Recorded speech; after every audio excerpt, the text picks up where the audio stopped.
تو آگے فاتحہ خلف امام کا مسئلہ آ گیا جی. حضرت صاحب نے فرمایا کہ معراج والی رات تو انبیاء کی نماز فاتحہ کے بغیر ہو گئی، تو ہماری نماز کیوں نہیں ہوتی؟ مولوی صاحب نے بار بار لفظ استعمال کیا، تاقلون، یاقلون، تذکرون وغیرہ وغیرہ کہ عقل استعمال کرو، سوچو. بہرحال اس بات پر اپنا مولوی صاحب جو ہے انہوں نے عقل استعمال نہیں کیا، کیونکہ معراج والی رات تو پہلے آپ علیہ السلام نے مسجد اقصیٰ میں انبیاء کو نماز پڑھائی اور بعد میں گئے عرش مولا پر، اور وہاں اللہ تعالیٰ نے وہاں پر نماز کو فرض کیا، اور دوسرے دن جبرائیل علیہ السلام آئے اور انہوں نے آپ علیہ السلام کو نماز کا طریقہ سکھا دیا. تو جب وہ نماز سورۃ فاتحہ فرض ہی نہیں ہوئی تھی تو انبیاء نے پڑھی یا نہ پڑھی وہ تو بات کی بات ہے. جب فرض ہی نہیں تھی، نماز ہی فرض نہیں تھی، تو پھر سورۃ فاتحہ پڑھنے کا کیا مطلب؟ اگر نماز فرض نہیں تھی، آپ کو پتہ چل گیا کہ سورۃ فاتحہ نہیں پڑھی، تو ان انبیاء نے وضو کہاں کیا اور نماز کیسے پڑھی؟ کیا رکوع اور سجدہ کیا یا نماز میں اور کیا کیا پڑھا؟ یہ آپ بتائیں نا. اس کے بعد پھر پتہ چلے گا کہ سورۃ فاتحہ پڑھی یا نہیں پڑھی. بہر جب فرض نہیں تھی تو نہیں پڑھی، جب فرض نماز بعد میں ہوئی تو پھر نماز فرض ہوئی اور پھر سورۃ فاتحہ فرض ہوئی. تو پھر اس کے بعد انبیاء نے جو بیت المقدس میں نماز پڑھی وہ صرف انبیاء کے جسم تھے یا صرف روح تھے، یا روح مع الجسد تھے، یا صرف تعلق کے روح کے ساتھ جسم تھے؟ ان باتوں کا جواب آپ کی ذمہ ہے. آپ نے حضرت ابوبکر صدیق والی روایت و امامت والی بیان کی کہ آپ کی ابوبکر نبی علیہ السلام حضرت ابوبکر صدیق امامت کرا رہے تھے اور آپ علیہ السلام آ گئے تو آپ نے وہیں سے قرات شروع کی جہاں پر ابوبکر صدیق نے چھوڑی تھی. اصل روایت بخاری شریف کی یہ ہے.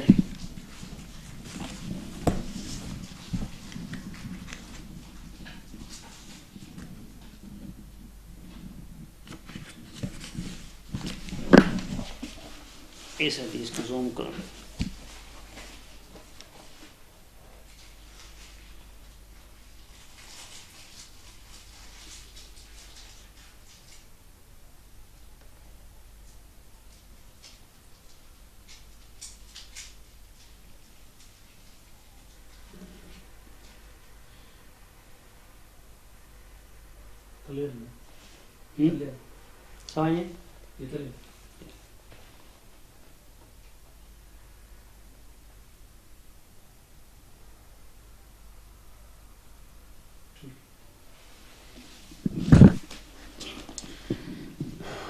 اس حدیث کا ترجمہ، یہ حدیث لمبی ساری ہے، بہرحال اس میں نہ ذکر ہے کہ ابوبکر رضی اللہ عنہ قرات کر رہے تھے، نہ رکوع کا ذکر ہے، نہ ہی یہ ہے کہ کس حالت میں تھے. تو اس حضرت صاحب نے جھوٹ بولا ہے کہ ابوبکر صدیق قرات کر رہے تھے اور نبی علیہ السلام نے وہاں سے نماز شروع کی جہاں پر ابوبکر صدیق نے قرات ختم کی تھی. تو یہ حضرت صاحب کا جھوٹ ہے. لہذا اس روایت میں ابوبکر صدیق بھی امام تھے اور نبی علیہ السلام بھی امام تھے. دوسری روایت میں یہ بات ہے کہ قرات خلف امام کی، لیکن اس روایت میں ابوبکر صدیق بھی امام تھے اور نبی علیہ السلام بھی امام تھے. یہ دوسری روایت ہے. اور یہ نماز اثر تھی، نہ کہ اس میں اونچی آواز سے قرات تھی. ورنہ آپ کو کیسے پتہ چلا کہ قرات وہاں سے شروع کی جہاں سے نبی علیہ السلام نے جہاں سے ابوبکر صدیق نے ختم کی تھی؟ یہ اس حدیث میں پتہ بھی نہیں چلتا. یہ دوسری حدیث بخاری شریف کی انہوں نے بیان کی، جبکہ وہ حضرت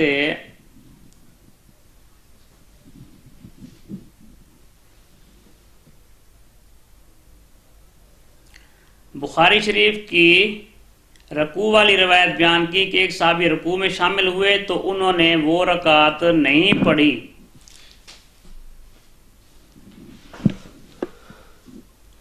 یہ حدیث بخاری شریف کی ہے.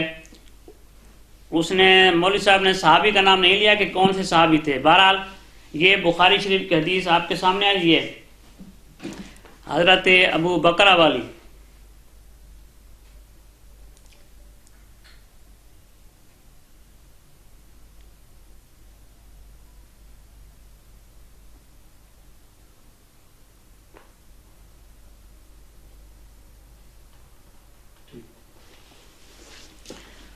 اور اس میں ہے کہ حضرت ابو بکر رضی اللہ عنہ سے روایت ہے کہ وہ نبی علیہ السلام کے قریب اس وقت پہنچے جب آپ رکوع میں تھے، صف میں شمولیت سے پہلے انہوں نے رکوع کر لیا تھا۔ پھر جب نبی علیہ السلام سے یہ ماجرا بیان کیا تو آپ نے فرمایا کہ اللہ تعالیٰ تمہارے شوق کو مزید ترقی دے، آئندہ ایسا نہ کرنا۔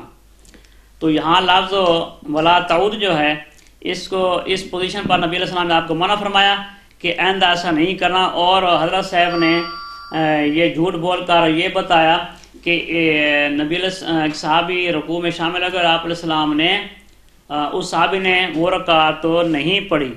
تو اس میں کوئی ایسی بات نہیں ہے کہ انہیں رکعت پڑھی یا نہیں پڑھی، تو اللہ کے نبی نے وہ رکوع سے صف میں آنے سے پہلے ہی وہ صحابی رکوع میں چلے گئے اور چل کر آگے آئے، اپنی صف میں شامل ہوئے۔ تو اس سے ایسا کرنے سے اللہ کے نبی نے منع فرمایا اس کو۔ تو یہ روایت بھی آپ کی دلیل نہیں بنتی کہ رکوع والی جو رکوع میں شامل ہو جائے اسی رکعت ہو جاتی ہے، یہ بھی روایت آپ کی دلیل نہیں بنتی۔ لہذا پھر فرمایا کہ رکوع کب لگے، رکوع کی وجہ بیان کی کہ رکوع کیوں لگے، تو فرمایا کہ 20 رکعت تراویح ہوتی ہیں، اور 20 رکعت ایک سپارے کے 20 رکوع بنے، اور اس لیے وہ 20 رکعت تراویح میں پورے ہو جاتے ہیں۔ 20 رکوع ایک رات میں وہ پورے ہو جاتے ہیں۔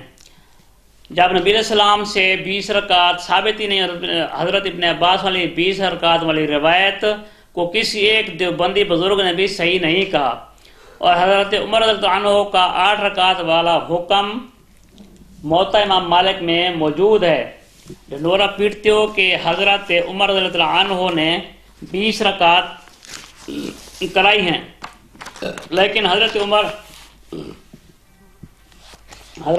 کا حکم 8 رکعت والا موجود ہے موطا امام مالک میں۔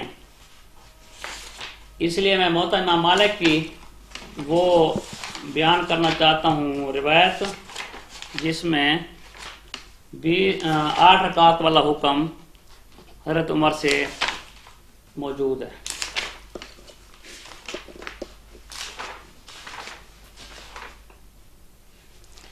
یہ موطا امام مالک کی فوٹ اسٹیٹ۔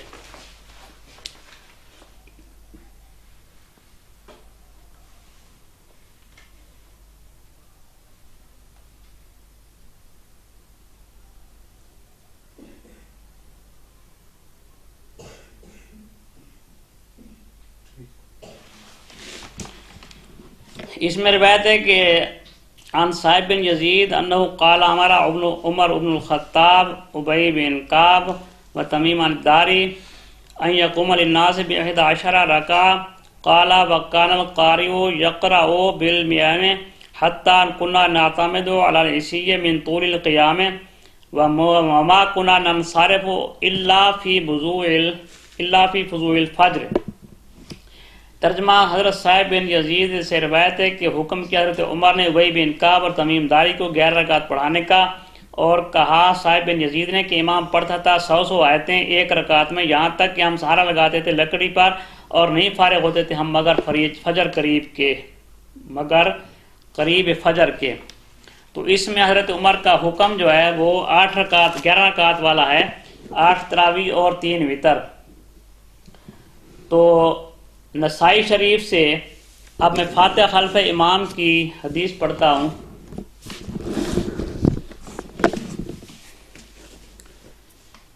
جو کہ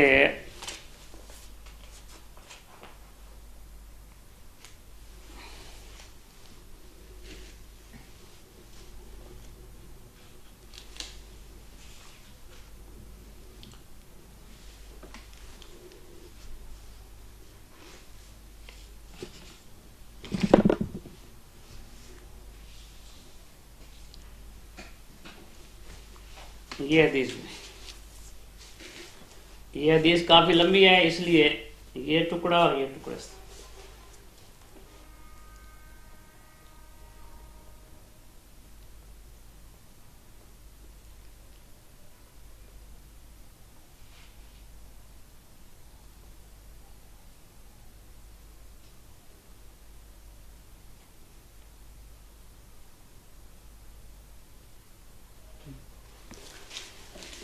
اس حدیث میں بھی یہی بیان ہوا ہے کہ حضرت ابو ہریرہ رضی اللہ عنہ سے روایت ہے، رسول اللہ صلی اللہ علیہ وسلم نے فرمایا جو شخص نماز پڑھے اور اس میں فاتحہ نہ پڑھے وہ ناقص ہے، ناقص ہرگز پوری نہیں۔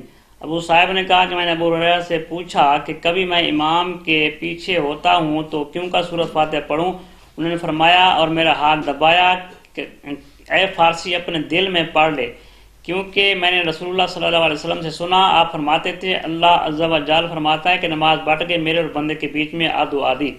تو یہ آگے لمبی ساری حدیث ہے، اس لیے پوری پڑھنے کا وقت نہیں ہے۔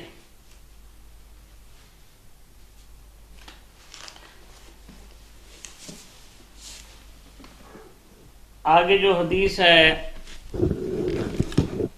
سورۃ فاتحہ پڑھنے کی مسلم شریف سے،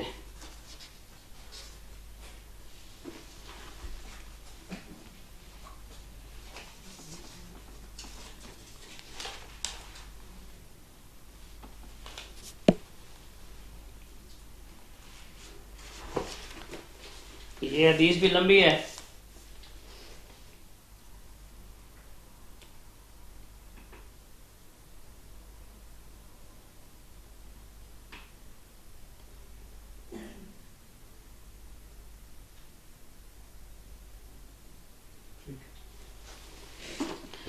اس حدیث میں بھی یہ ہے کہ ابو ہریرہ رضی اللہ عنہ کا بیان ہے کہ رسول اللہ صلی اللہ علیہ وسلم نے فرمایا کہ جس نے نماز میں سورۃ فاتحہ نہیں پڑھی تو اس کی نماز پوری نہیں ہوئی بلکہ اس کی نماز ناقص رہی۔ یہ جملہ آپ علیہ السلام 3 بار ارشاد فرمایا۔ لوگوں نے پوچھا جب ہم امام کے پیچھے ہوں تو کیا کریں؟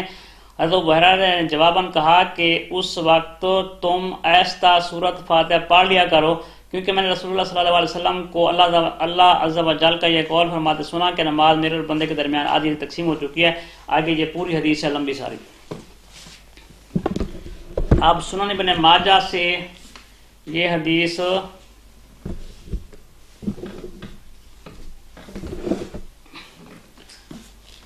فاتحہ خلف الامام والی حدیث،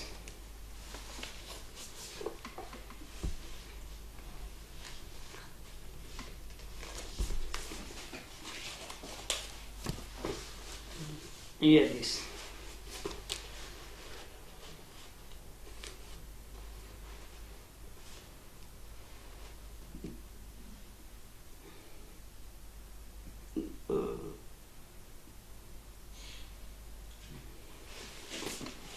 اس میں بھی یہی ہے کہ حضرت ابو ہریرہ رضی اللہ عنہ سے روایت ہے کہ آن صلی اللہ علیہ وسلم نے ارشاد فرمایا جس شخص نے نماز پڑھی اور اس میں فاتحہ نہیں پڑھی تو اس کی نماز ناقص ہے، پوری نہیں ہے، کیونکہ نماز کا ایک رکن چھوٹ گیا۔ اور ابو صاحب نے کہا کہ اے ابو ہریرہ کبھی میں امام کے پیچھے ہوتا ہوں تو سورۃ فاتحہ کیوں کر پڑھوں؟ اگر نہ پڑھوں تو میری نماز ناقص رہے گی۔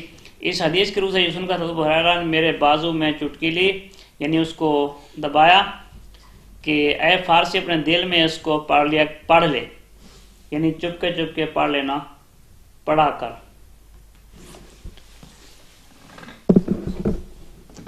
اور آپ کے علامہ صاحب کی دلیل زبانی طور پر کہ جب تک سورۃ فاتحہ نہ پڑھے اس کی نماز نہیں ہوتی۔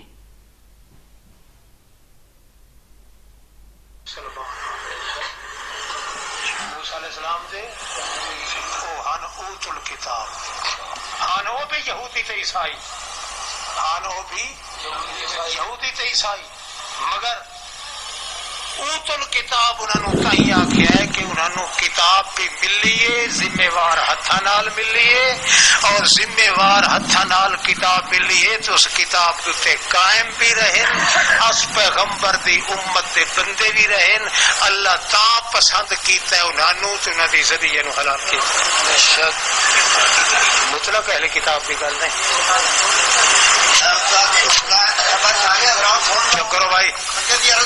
تو پھر کیا کرنا.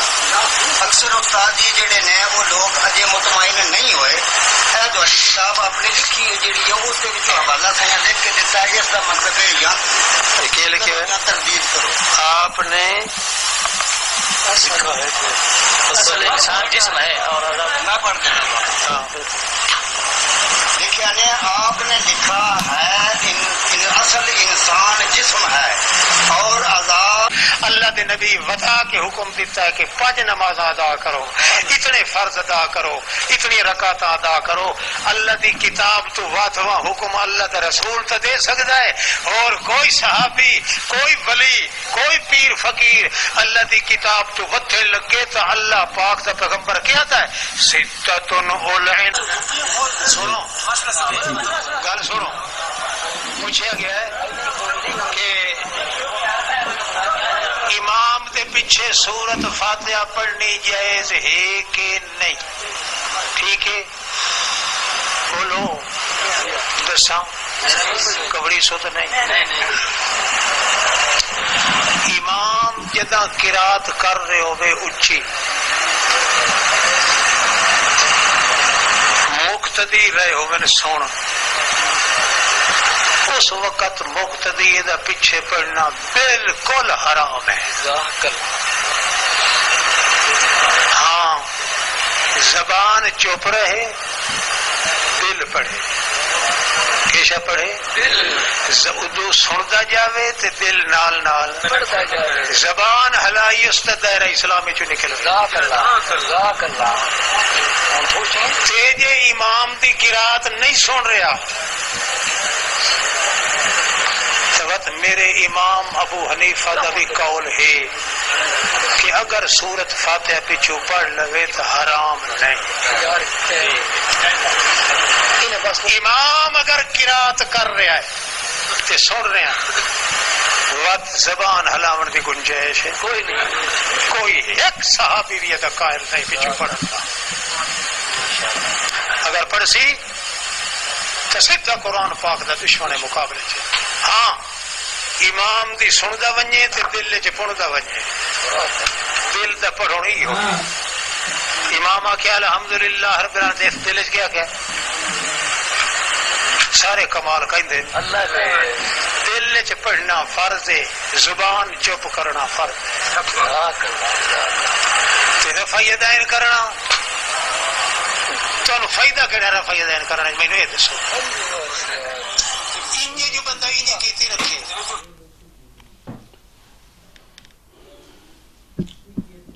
آپ کے علامہ صاحب کی ویڈیو آپ نے سن لی کہ فاتحہ پڑھنا ضروری ہے, اور بخاری اور ترمذی شریف کی روایت میں بھی یہی حکم ہے کہ لا صلاۃ لمن لم یقرأ بفاتحۃ الکتاب. اور اب آپ کا مسلک جو ہے, آپ کی تیسری اور چوتھی رکعت, جو فرضوں کی تیسری اور چوتھی رکعت ہوتی ہے, تو اس میں اگلی 2 رکعتوں میں آپ کے ہاں تو پڑھنا بھی صحیح نہیں ہے, صرف فاتحہ پڑھنا بھی ضروری نہیں ہے آپ کے ہاں. تو اب بہشتی زیور کا حوالہ میں آخری پیش کر رہا ہوں کہ فرض نماز میں پچھلی 2 رکعتوں میں اگر الحمد کے بعد کوئی سورت بھی پڑھ گئی تو نماز میں کچھ نقصان نہیں آیا, نماز بالکل صحیح ہے. مسئلہ نمبر 17 میں اگر پچھلی 2 رکعتوں میں الحمد نہ پڑھے بلکہ 3 دفعہ سبحان اللہ سبحان اللہ سبحان اللہ کہہ لے تو بھی درست ہے, لیکن الحمد پڑھ لینا بہتر ہے. اور اگر کچھ نہ پڑھے, چپکی کھڑے رہے تو بھی کچھ حرج نہیں, نماز درست ہے. آگے اس کے نے حاشیہ لکھا ہے, یعنی 3 مرتبہ سبحان اللہ کہنے کی مقدار چپکی کھڑی رہے تو بھی نماز درست ہے. یہ بہشتی زیور کا والا.